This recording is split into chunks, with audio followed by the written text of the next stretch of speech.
Hey Wootton, I'm Ben Levine. And I'm Adam Hawley. Turn back those clocks. And put on your socks, Adam's got the rhyme. because it's daylight savings time.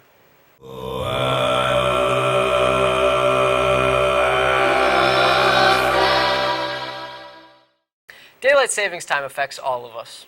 But its purpose is often overlooked. So let us turn back time. And get to the start of this so-called useless tradition. Let's start with a common myth that a Ben almost as great as me started it all 200 years ago.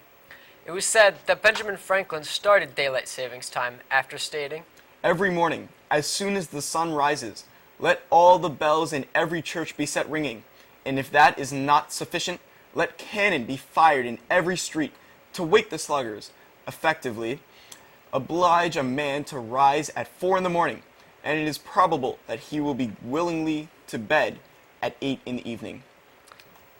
As great as having one of our founding fathers create daylight savings time, it's just not true. It was actually started by an Englishman named William Willett. When riding his horse one summer morning, he noticed at 8 a.m. the sun was out, but the people were not. He estimated that as people, we waste about 210 hours of daylight a year simply by waking up a little late. while his points were valid, it was never put into practice until the First World War, when it was decided in Germany that a precious resource, coal, must be conserved and put into the war effort. The United States followed suit in 1918 with the Standard Time Act to conserve energy for the duration of the First World War. After many years of objection, the United States government repealed the act and kept it as such until 1966, when the Uniform Time Act was established. The act stated that daylight savings time would start at 2 a.m., as not to interfere with the working class. So, how have our opinions changed? Most people in the U.S. enjoy the time change in the fall and dislike the shift in the spring because it messes with their sleep schedule and takes them a few days to adjust. Recent studies have shown an increase in car accidents, heart attacks, and depressive episodes in the spring, and all of which decrease in the fall just because of an hour of sleep. According to the U.S. Department of Energy, annual energy usage fell about 0.03% in regards to daylight savings time.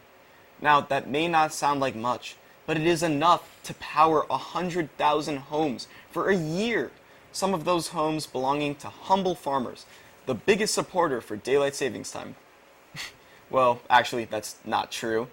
A common misconception is that farmers like daylight savings time, when in reality, they are the ones fighting the hardest to get rid of it. They think that they shouldn't have to wake up and start their work in the dark simply so some city folk can get to see the sunset when they drive home.